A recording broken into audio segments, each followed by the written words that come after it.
3 em cada 10 habitantes do planeta sofrem de algum tipo de alergia. O índice hoje é 3 vezes maior do que há apenas 4 décadas. No Brasil, a asma é a 4ª causa de atendimento no Sistema Único de Saúde, com 350 mil internações por ano. O problema é que a maior parte das pessoas alérgicas lida de forma incorreta com a doença.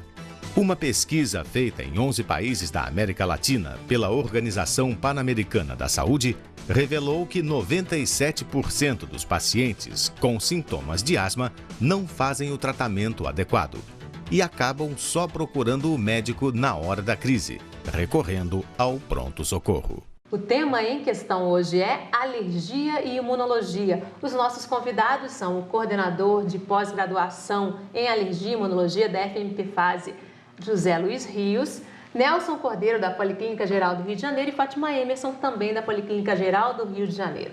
Nos últimos 40 anos, triplicou a prevalência de casos de alergia no mundo. O que está por trás disso? Existem várias teorias para explicar. Na verdade, não daria para se acreditar que foi uma mutação genética que fez mais pessoas se tornarem alérgicas sem ser. Então, acredito que sejam fatores ambientais, né? Mudou muito o tipo de vida da população nesses 40 anos. Pessoas saíram de cidades do interior e do campo para grandes metrópoles, onde o ar é poluído, os ambientes, a maior parte do dia a pessoa passa em ambientes internos, fechados, né? Com carpetes, estofados, ou ambiente de escritório com ar-condicionado o tempo todo. Que nem sempre o filtro é limpo, né? Que nem sempre o filtro é limpo. A alimentação é industrializada, artificial, né? E o tipo de cuidado com a saúde também mudou, com muitos cuidados higiênicos. E com isso, aquelas infecçõezinhas comuns da infância foram diminuindo. E isso, enfim, a soma desses fatores, que a gente chama de estilo de vida ocidental, tem sido considerado o grande vilão responsável pelo aumento da quantidade de doenças alérgicas, assim como de doenças autoimunes, que também aumentaram muito nos últimos anos. E qual a relação delas? É o sistema imunológico que mudou a maneira de reagir. O sistema imunológico, que é feito para defender o nosso corpo contra agressões externas, contra agentes infecciosos.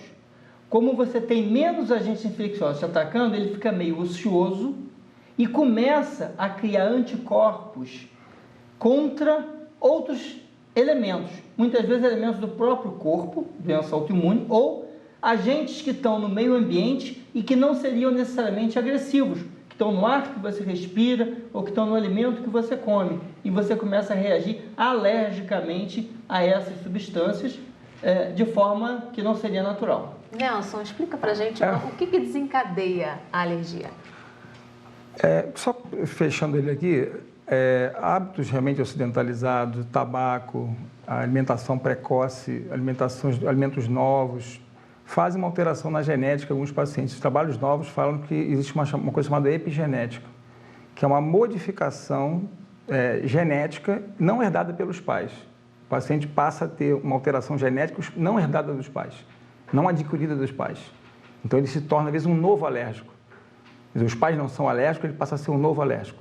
Isso não é a maioria dos pacientes, como o Zé Luiz falou, mas isso está acontecendo. É um fenômeno de mutação mesmo, de alteração genética em alguns pacientes. E se escuta isso, né? Quantas pessoas dizem, mas eu tenho alergia e ninguém tem na minha casa? Por quê? Na família muitas ninguém tem. Muitas vezes ligada a esse fator. Isso é um dos fatores, como o Zé Luiz falou, não existe, a gente não consegue falar qual fator realmente é o hábito ocidentalizado, é a alimentação industrializada, é novos alimentos precoces que a gente não tinha na infância, é a poluição, o diesel, né, a poluição pelo diesel, partículas, particulares, está num ambiente que a Terra está sofrendo. Então, isso está mudando. Alguma coisa está influenciando nessa epigenética. É possível dizer o que cresceu mais, se foi a alergia respiratória ou alimentar? Ou tá Eu posso falar que alimentar, com certeza, com crianças abaixo de 5 anos, está visível. A gente já tinha muita rinite, muita asma, mas a alergia alimentar, todos nós que fazemos consultórios e a clínica, a gente vê uma prevalência, a gente fala prevalência, do aumento do número de casos de alergia alimentar. Agora, os estudos que detectam esse aumento, eles são geralmente relacionados com alergia respiratória, que é onde você tem um link genético mais bem estabelecido. Então, quando você fala que aumentou 3, 4 vezes nos últimos 40 anos, é porque estudos que foram feitos com populações há 30, 40 anos atrás, esses estudos repetidos, né? Quantas pessoas tem nessa comunidade, nessa cidade que são alérgicas? Passa um questionário estatístico, tá, 10%. 30 anos depois você vai no mesmo local, pergunta lá pelo mesmo tipo de questionário quantas pessoas tem 30% de alérgicos. Poxa, aumentou de 10% para 30%, aumentou muito. Então, esses estudos existem e detectaram esse fenômeno. Agora, as causas são essas que a gente... São múltiplas, né? Causas múltiplas. E então, o que desencadeia essa alergia no nosso organismo? Vai depender muito do lugar, mas assim, aqui no Brasil, a gente tem uma parte respiratória, os ácaros. Os ácaros são prevalentes. Na Europa, eu fiquei um período lá na Espanha, é o pólen, a gente fala muito de pólen. Aqui o ácaro. E o ácaro vai encontrar um ambiente mais ou menos quente e úmido. E ele se prolifera, que é um parente da aranha, e ele vai se multiplicando, e as fezes do ácaro, o corpo dele, tem uma proteína altamente sensibilizante, e a gente não consegue tirar o ácaro do ambiente. A gente pode diminuir a quantidade de ácaro, mas acabar com o ácaro não consegue. Você pode tirar um cachorro de casa, mas o ácaro não tem como tirar. E esse ácaro é capaz, nesse sistema imunológico predisposto, né, e a quantidade de ácaros vai fazendo com que o paciente se torne um alérgico. É verdade que o clima brasileiro favorece a proliferação de ácaros? Com certeza. Pois é. E aí eu queria acrescentar, porque eu acho que é uma curiosidade que eu sempre gostei muito de trazer para as pessoas. O ácaro é muito pequeno, mas não pequeno o suficiente para chegar numa via respiratória. O que chega? São proteínas que ele elimina nas fezes. Então, imagine como deve ser pequena essa substância. E é exatamente aí que mora essa pergunta que você fez. Ácaro, apesar de microscópico, ele gosta de umidade, temperatura amena, traduzindo, Brasil em muito tempo do nosso ano. E o que significa? Ele falou do animal. Muitas pessoas falam, eu não sou alérgica ao cachorro, eu não sou alérgica ao gato. Mas quando você coloca um animal dentro de uma casa, principalmente pessoas que moram em apartamento, e os animais estão virando gente, dormem na cama, convivem com as pessoas, isso aumenta o alimento para o ácaro, aumenta a quantidade de bolotas fecais. Certamente vai contribuir para a alergia, mesmo que aquela pessoa não seja alérgica ao cachorro, mas ela vai responder à presença aumentada de ácaros naquela casa que possui animais. Então, como é importante essa colocação que ele fez para que a gente entenda as medidas de controle ambiental que nós recomendamos muitas vezes às pessoas que têm alergia. Quais são os principais avanços da medicina em relação às alergias? Olha só, tem muitos avanços, tanto na área de diagnóstico quanto na área de tratamento. Na área de diagnóstico, nós temos, além do tradicional teste cutâneo, né, que todo mundo já deve ter ouvido falar, mas nós temos vários exames laboratoriais que tentam dirimir dúvidas que tenham ficado em relação a esses testes ou até avançar em algumas questões que ficam mal esclarecidas. Então, tanto na área da alergia quanto na área da imunodeficiência, imunologia, que são fenômenos que muitas vezes acompanham o alérgico. E na área do tratamento, nós temos algumas novidades. Temos métodos tradicionais. A imunoterapia são as vacinas, tem mais de 100 anos e ainda não inventaram nada mais completo do que ela para tratar alergia. Mas ela só se aplica à alergia respiratória, não serve para alergia alimentar, por exemplo.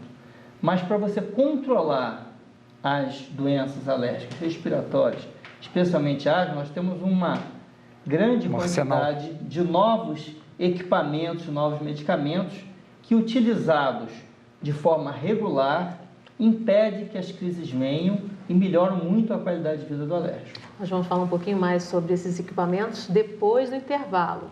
A gente vai com uma pausa bem rapidinho, a questão volta em instantes. Até já!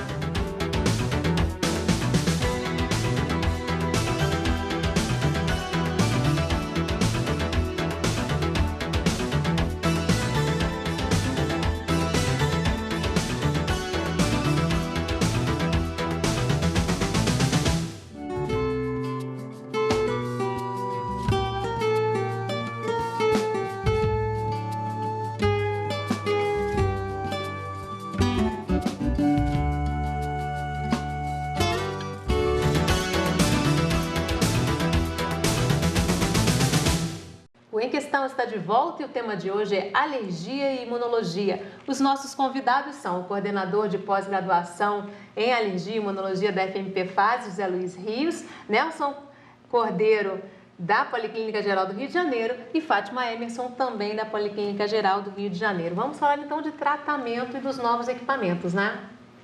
Qual é a principal diferença daqueles tratamentos antigamente que todo mundo dizia que faziam mal para o coração, para os tratamentos de hoje? Olha só, a alergia respiratória, vamos focar na asma em primeiro lugar, é uma doença que se manifesta nas vias respiratórias, né? Então, se você tiver um medicamento que chegue até lá, vindo pelo ar, você vai ter uma eficácia grande com o mínimo de efeito colateral, melhor do que um remédio que você tem que tomar, ele circular pelo seu corpo inteiro e uma pequena parte dele chegar à via respiratória para agir, e o resto fica no corpo dando efeito colateral. Então, baseado nisso, foram desenvolvidos vários medicamentos para uso por via inalatória, né? Antigamente, tinham aquelas bombinhas, né, feitas de broncodilatadores, derivados de adrenalina, com uma grande repercussão cardíaca, que davam muitos efeitos colaterais e alguns riscos. Esses medicamentos não existem mais.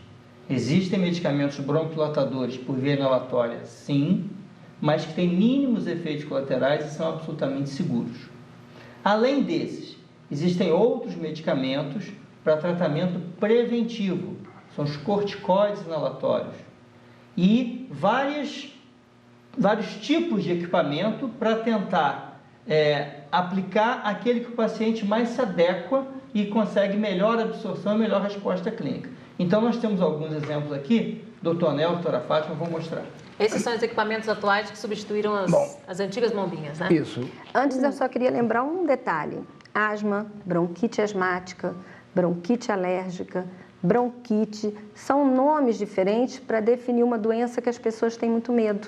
Então, a palavra, às vezes, é modificada. Quando nós estamos falando aqui, nós não estamos falando só da asma, estamos falando também da bronquite, que muita gente tem e não considera que necessária de tratamento. Porque quanto mais cedo se trata, menos você vai ter a crise grave, que aí as pessoas chamam de asma. Vou fazer uma demonstração aqui. Isso aqui é um espaçador com máscara que a gente usa para crianças que não sabem coordenar o spray. Porque o spray, sozinho, ele sai a 100 km mais ou menos. Por hora. Quando você bota na boca e aperta, ele tende a impactar na sua faringe. Então, a gente usa um espaçador. Você vai ver como é que funciona. A gente aqui é um spray aqui dentro. E já agora, o gás agora não é mais o CFC, é o HFA. Por causa da camada de ozônio, eles mudaram, tiraram. E usa-se esse espaçador para você poder desacelerar o fluxo, a partícula pesada depositar um pouco e fazer um fluxo laminar, um fluxo contínuo, com a partícula que interessa, com o tamanho que interessa, para chegar, como o Zé Luiz falou, lá embaixo. Porque muitas dessas crianças, o problema não é no brônquio grande, é no brônquio periférico. E se você não tiver uma boa coordenação, uma boa adaptação, ensinar o paciente e repetir nas consultas subsequentes, você está perdendo o seu tratamento, o rendimento do seu tratamento. Então, é o médico que tem que ensinar o paciente. E explicar para a mãe para ela perder o medo de que vai fazer mal, de que vai atacar o coração. Isso não existe realmente. Raramente pode dar taquicardia, mas não lesa o músculo cardíaco. E os remédios novos praticamente não têm mais esses efeitos. Então, você vai encostar o rosto de uma criança... Demonstra em mim como se eu fosse uma criança. Então, ele é uma criança, uma criança. Ou uma pessoa você com vai adaptar, se adapta bem. Deixa a criança brincar, porque às vezes fecha, a criança não gosta. Então, você deixa ela pegar, deixa ela ver, aperta o spray. Você vai fazer essa posição, vai dar o jato, vai pedir para respirar por 20 segundos, em média, 20 a 30 segundos, respirando com a boca aberta. Tá? A criança vai respirar e você tira. Se for um corticoide inalado, é bom passar uma água no rosto. Se for o spray bronquodilatador, né, tem várias marcas no mercado, você deve repetir o outro jato. Pode fazer 2 ou 3 jatos. Tá? Já o corticoide, a gente às vezes faz um de manhã, um de noite, dependendo da dose que o paciente está tomando. A vantagem é essa, é a rapidez, é a segurança, a dose é mínima e o efeito é máximo dentro do brônquio. Não passa pelo seu sangue, Mesmo os corticoides não têm efeitos sistêmicos, né? Quando você dá um corticóide oral, você pode ter vários efeitos de engordar, na suprarrenal, vários efeitos de crescimento, o que não acontece, em hipótese nenhuma, na dose normal, com o corticoide inalado na forma de spray. E esses espaçadores, eles são mais seguros do que aqueles aparelhos de inalação que a gente tem? Eles são mais efetivos, na minha opinião, são mais efetivos, porque a contaminação é mínima, a dose aqui é dosimetrada, que ela sai na mesma dose, fica mais barato, porque tem que comprar o aparelho, você tem que botar energia, é como uma vez a criança está nebulizando, a mãe está no telefone nebulizando a orelha, nebulizando o cabelo, e a criança está lá brincando. Aqui você tem 20 segundos, são 20 segundos de sofrimento, ou até 5 minutos, 10 minutos de sofrimento. Fazendo 3, 4 vezes ao dia a nebulização, você há de convir que não vai fazer. Então é a praticidade e o preço. Hoje o governo está disponibilizando pela farmácia popular os espaçadores para a crise de graça. Então, hoje você consegue fazer uma prescrição, qualquer paciente, não precisa ser do SUS, não, consegue comprar na farmácia de graça. Então, o remédio tirou o peso, não tem nem custo baixo, pelo menos no dia de hoje, não sei se vai mudar. Vocês falaram em corticoide, normalmente a gente tem um medo muito grande em relação a corticoide, né? No caso de doenças crônicas, como a asma, o uso é por longo prazo, contínuo, né? Tem problema, tem consequências ou não? Eu queria falar, porque eu uso uma frase bastante nas minhas palestras para leigos. Água faz mal? Não. Pergunta para alguém que morreu afogado. Ele vai dizer que a água mata. Eu acho que essa é a filosofia. Primeiro, existem vários tipos de corticoide, ou popularmente chamado de cortisona. Você tem o corticoide que usa por via sistêmica, comprimidos, xaropes, injeções, que são diferentes porque eles têm um mecanismo, uma forma de ação bem à parte.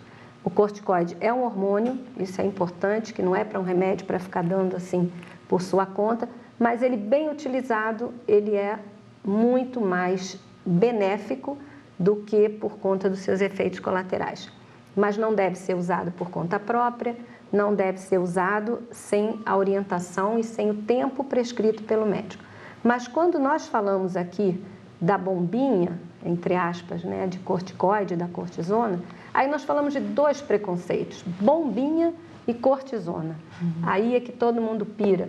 Mas a bombinha, ela é feita em microgramas, né, primeiro. Então, são doses mínimas que permitem com que o remédio atue na árvore brônquica, onde ele é necessário para desinflamar, e ele tem mínimos efeitos colaterais no resto do organismo. Então, você utilizar um spray contendo cortisona, seja no espaçador, seja sob forma de um inalador, como vai ser mostrado aqui, é perfeitamente seguro, pode ser usado em crianças pequenas, em gestantes, em idosos, em cardiopatas, a longo prazo. Em gestante, por exemplo, se perde muito medo de dar o remédio para ela, mas ela precisa respirar bem para que o neném respire bem, para que o feto se desenvolva saudavelmente.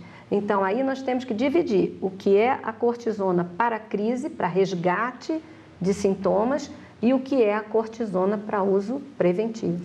Por outro lado, a gente vê que hoje em dia o antibiótico muitas vezes está sendo usado de forma excessiva, né? Justamente, às vezes, um problema alérgico que não é tratado, chega numa crise e é confundido com outro tipo de sintoma, né? Queria que vocês falassem um pouquinho sobre essa questão do uso de antibióticos de forma excessiva. O que acontece é que a maior parte dos quadros respiratórios agudos, que começam com tosse, secreção nasal e muitas vezes febre, é provocado por uma virose, né? E o vírus é um micro-organismo muito pequeno, altamente disseminado e que não responde ao tratamento com antibióticos. É a famosa gripe. Hoje a virose está na moda. Vamos chamar de gripe, né? Gripe é provocada por um vírus, né? Aliás, dois tipos de vírus. O rinovírus ou o influenza vírus. Daí a gripe aviária que estava aí no ano passado. Isso dá um quadro de febre, sintomas nasais e prostração. Então, começou a febre, a mãe fica assustada, pensa que é uma infecção, vai para o médico. O médico da emergência, muitas vezes, avalia precipitadamente ou por insegurança, prefere dar um antibiótico, porque se for uma infecção bacteriana, está protegendo a criança. Mas não é bem assim. Isso tem uma série de problemas que tem que ser atentados. Mas alguém tem alguma consideração a fazer em relação ao uso de antibióticos? Eu acho que o mais importante aqui é lembrar que uma das causas mais frequentes desses processos que podem se confundir com infecções é a rinite alérgica. E nós estamos falando muito da asma, mas não demos uma atenção para aquele que é central da nossa respiração, que é o nariz. O nariz, ele filtra, limpa, aquece, umedece, prepara, condiciona o ar para que o pulmão possa trocar o oxigênio pelo gás carbônico. E o nariz tem um contato direto com todas as estruturas aqui próximas, seios da face, ouvido, garganta, brônquios. Então, muitas vezes a rinite, que é confundida com gripes, com resfriados repetidos, e muitas vezes por isso acaba caindo nesses quadros catarrais, se ela for bem tratada e equacionada, nós podemos evitar esses processos. Os sintomas da rinite: espirros, coriza, nariz entupido, coçando, mas a coceira é um sintoma importante. Coça nariz, coça olho, coça ouvido, coça garganta. E esses sintomas muitas vezes não são valorizados. Pegando o gancho dela aqui, nós que trabalhamos com alergia, a gente vai ver que essas crianças alérgicas com rinite crônica, quando pegam uma virose, são mais de 60 vírus numa estação, porque cada um tem subtipos, então você tem influenza, parainfluenza, metapneumovírus, enfim, vários vírus com seus subtipos. Quando uma criança dessa entra em contato com o vírus vai encontrar já um ambiente propício, inflamado, que é a rinite. Então, a magnitude dos sintomas nesses pacientes ele é muito grande e assusta ou engana o médico da emergência, que está pensando numa criança que não tem alergia naqueles sintomas todos. Então, realmente parece que é uma sinusite, parece que é uma amidalite, parece que tem uma pneumonia, mas muitas vezes não é. Muitas vezes é o processo inflamatório viral dentro de um processo alérgico mantido, que é a alergia. Essa que é a dificuldade da emergência, detectar o alérgico que está recebendo aquele carga viral do não alérgico. A confusão se faz e os antibióticos estão sendo prescritos por médicos agora, porque o governo mandou carbonar as receitas. Daqui a pouquinho a gente vai falar sobre as consequências das alergias não tratadas corretamente, né? As consequências a longo prazo. A gente vai fazer mais um breve intervalo. Em Questão volta em instantes. Até já!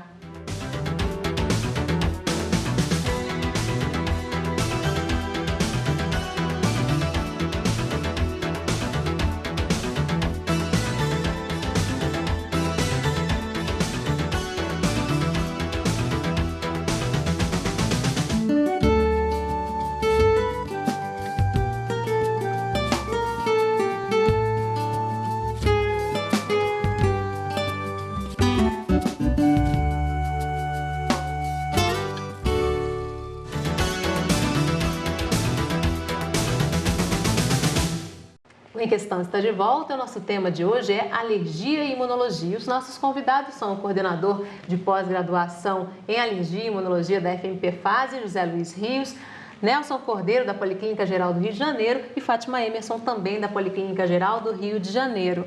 A gente terminou o bloco falando sobre as consequências do tratamento inadequado das alergias. Eu queria falar com você, Fátima, sobre a consequência no caso da rinite.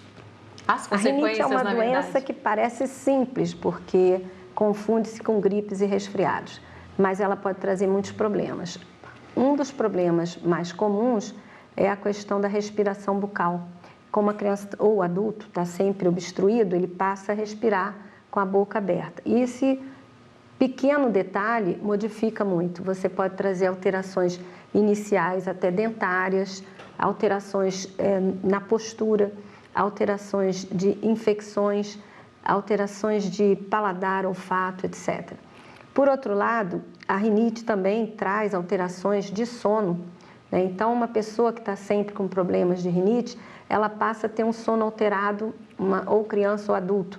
A partir do momento que você tem um sono alterado, você pode ter um dia também com sonolência diurna. Então, na escola, você não consegue prestar atenção, o adulto no trabalho, numa reunião, alterações que vão crescendo e vão trazendo muito desconforto. Por exemplo, pessoas que utilizam gotas nasais, isso é bastante comum, pessoas que têm uma gota em casa, no trabalho, na cabeceira, e elas começam a desenvolver vício dessas gotas que, na verdade, não são medicamentos desejáveis, porque eles apenas dão a ilusão que estão desentupindo o nariz, mas não, a gota repetidamente ela vai trazendo a piora da obstrução e chega um ponto que a pessoa não consegue deixar de usar. Essas gotas, elas podem trazer problemas sérios locais, de olfato, de paladar e também trazer alterações à distância, por exemplo, taquicardia, a pressão alterada. Então, uma pessoa jovem começa a apresentar essas alterações. Isso vai não crescendo. Então, a rinite, que parecia uma doença tão simples, ela pode se acompanhar de infecções repetidas. Eu costumo brincar e dizer que a rinite tem a capacidade de poder provocar tudo it. Sinusite, otite, faringites, laringites, bronquites e pneumonias e tosse. A tosse é uma coisa extremamente desagradável e que ela pode vir pura e simplesmente como uma complicação da rinite e que consegue incomodar não apenas ao que tosse, mas todos que estão em volta. E que traz também outros reflexos. Então veja como de um sintoma tão simples, em poucos minutos eu já desenhei um quadro bem desejável para aquela pessoa que talvez não saiba que ela tratando a sua rinite, a sua alergia, muitas vezes com o controle ambiental e a imunoterapia, que é essencial no tratamento da rinite alérgica, ela pode reconquistar a qualidade de vida que a doença lhe tirou. E diminuir até os quadros de infecção, né, que são mais graves, né? E que nós voltamos ao nosso assunto dos antibióticos, porque à medida que nós conseguimos prevenir, é o remédio ideal. E prevenir significa, tratar não é só tomar remédio. Tratar é você fazer o tratamento da sua casa, melhorar as condições ambientais do quarto, limpeza, pano úmido, vida ao ar livre. As crianças com rinite são tratadas como se elas estivessem gripadas. Cuidado com o vento, não pisa no chão, não toma sorvete, mas ficam em casa, em companhia dos nossos ácaros, indesejáveis companheiros. Então, a gente tem que estimular a vida ao ar livre, sol, que só faz bem. Cada vez mais se lê sobre a vitamina D e alergia, vitamina D, imunidade, e o sol é precioso, nos dá isso de graça. Doutor José Luiz Rios, vamos falar um pouquinho sobre as consequências do não tratamento adequado da asma, então? Então, só para pegar um gancho, atualmente sabe-se que pelo menos 40% das pessoas que têm asma, 40% das pessoas que têm rinite têm asma associada, e quase 80% das pessoas que têm asma têm rinite associada. Então, o primeiro ponto para você tratar a asma é verificar se esse indivíduo tem rinite e tratar adequadamente a rinite dele. Segundo, tratar adequadamente a asma. Então, nesses equipamentos que a gente mostrou, o Nelson mostrou um deles, mas existem alguns que são umas cápsulazinhas com pó ou outros equipamentos à base de pó seco que você coloca em aplicadores, né, e inala diretamente. Esses medicamentos, sobretudo à base do corticoide inalatório, eles diminuem a inflamação do brônquio, que é persistente. Tirando a inflamação do brônquio, as crises deixam de vir. Na verdade, o grande fator que contribui para a repetição das crises de asma é a mucosa brônquica inflamada, e ela, uma vez inflamada, ela fica mais suscetível, mais fácil de reagir a qualquer estímulo. Então, aquela pessoa que tem uma crise de falta de ar quando ri, quando corre, quando leva um susto, na verdade ela está reagindo a qualquer coisa. Ela não é alérgica ao tempo, ela é alérgica aos ácaros que deixam aquilo constantemente inflamado. Você faz o tratamento anti-inflamatório, você deixa de ter as crises. E mais, a inflamação mantida ao longo dos anos... Também em adultos. O paciente que não trata...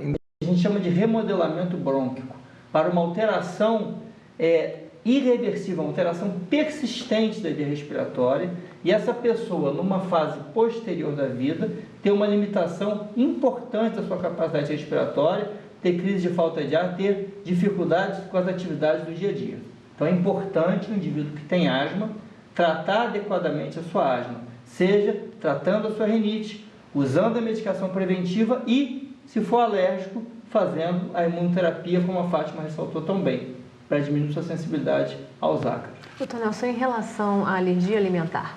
Bom, a alergia alimentar, por sorte, uma grande parte das crianças, principalmente ao leite, vão se tornar tolerantes, por elas mesmas. O organismo faz uma regulação, algumas células do organismo regulam, e ele passa, mesmo tendo a sensibilidade dos testes, ele passa a não mais ter reatividade clínica, ele passa a não ter mais a alergia clínica. Agora, está aumentando isso, E a gente está vendo agora alergias também em adultos.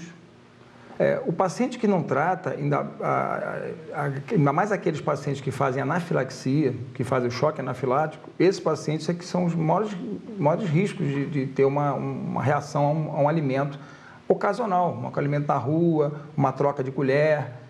Agora, uma pessoa que nunca teve uma reação a determinado alimento, em determinada fase da vida pode ter, né? Nunca vai ser na primeira vez.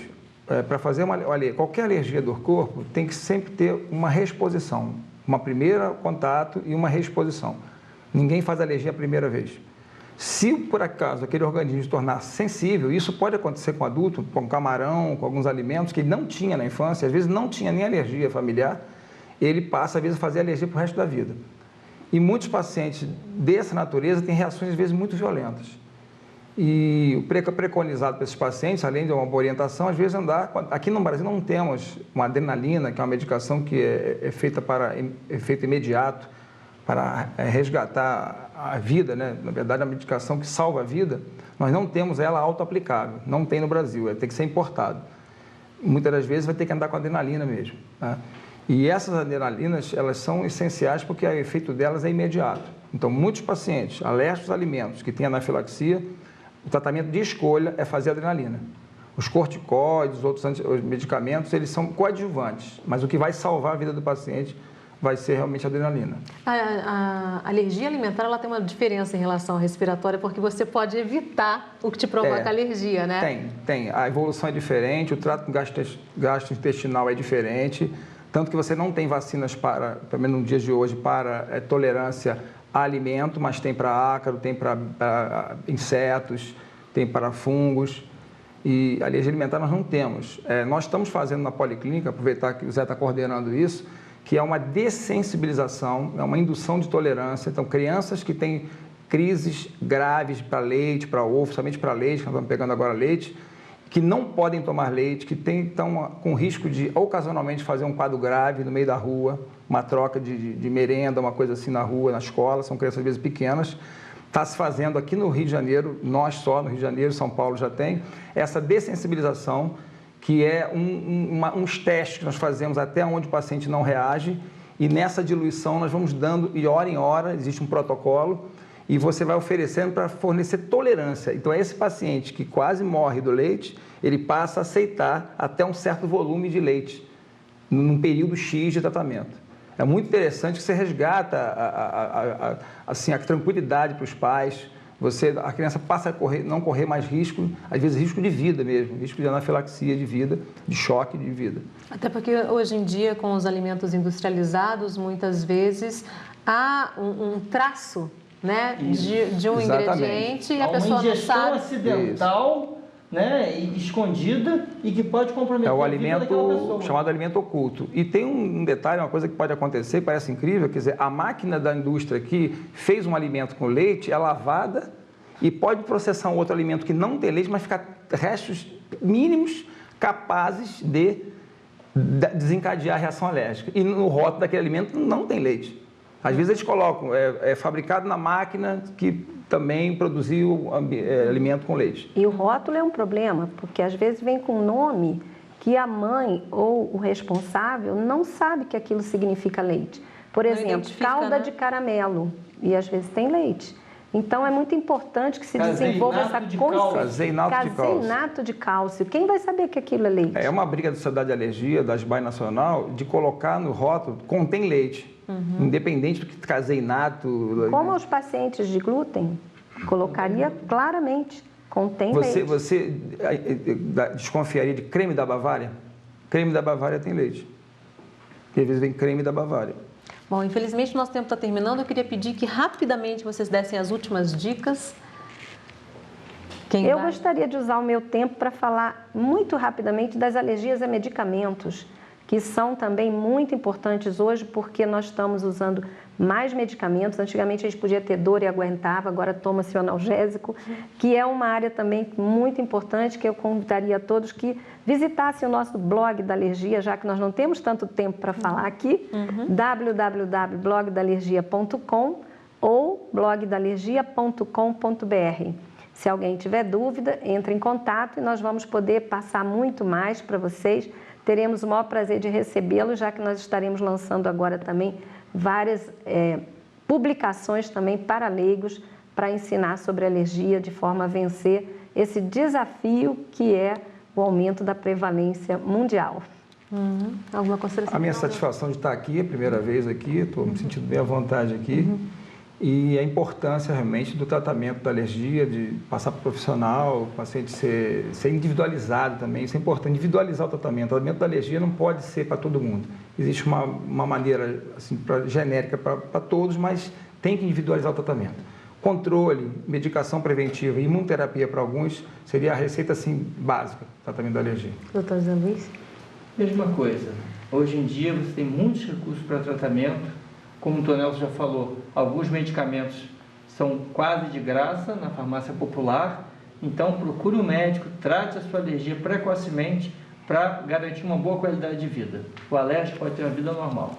Doutor Zé Luiz, doutor Nelson, doutora Fátima, muito obrigada pela participação de vocês. O Em Questão vai ficando por aqui, mas a gente tem um encontro marcado no próximo programa. Eu espero vocês. Até lá.